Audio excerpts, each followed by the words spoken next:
Hello বন্ধুরা, এই দেখো আজকে আমার জেঠিমা বানাচ্ছে বাড়িতে গোকুল পিঠে। আর এই পিঠেটা না আমার দিদা খুব সুন্দর বানাতো, আর এমনকি আমার বাবাও খেতে এই পিঠেটা খুব পছন্দ করতো। তো এবার তো আমরা একদিনে বানাতে পারিনি, তো হঠাৎ করে দেখছি জেঠিমা বানাচ্ছে, আর এটা আমার দাদা খেতেও ভীষণ ভালোবাসে। জেঠিমা এর আগেও একদিন বানিয়েছিল, তো আজকেও আবার বানাচ্ছে অল্প করে। তো এখানে ময়দাটা, চিনি, এখানে গুঁড়ো দেওয়া যায়, দিয়ে সব কিছু দিয়ে গুলে নিয়েছে।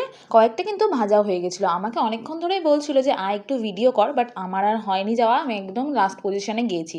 আর এই দেখো চিঙ্কিও এখানে পিঠে খাওয়ার জন্য কিন্তু ছটপট করছে, আর ফোনের আলোটা দেখে ও এরকম করছিল।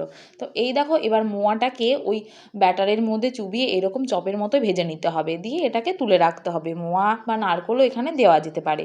তো এই দেখো কয়েকটা ভেজে রেখেছে, এবার এটাকে এরকম চিনির রসে দিয়েছে, সরি গুড়ের রসে দিয়েছে। এখানে কিন্তু দুধ জাল দিয়ে দুধের মধ্যেও দেওয়া যায়, তাহলেও কিন্তু খুব সুন্দর লাগে খেতে। আর এই হচ্ছে আমাদের পাশের বাড়ির এক ঠাকুমা, সেও এসেছিল।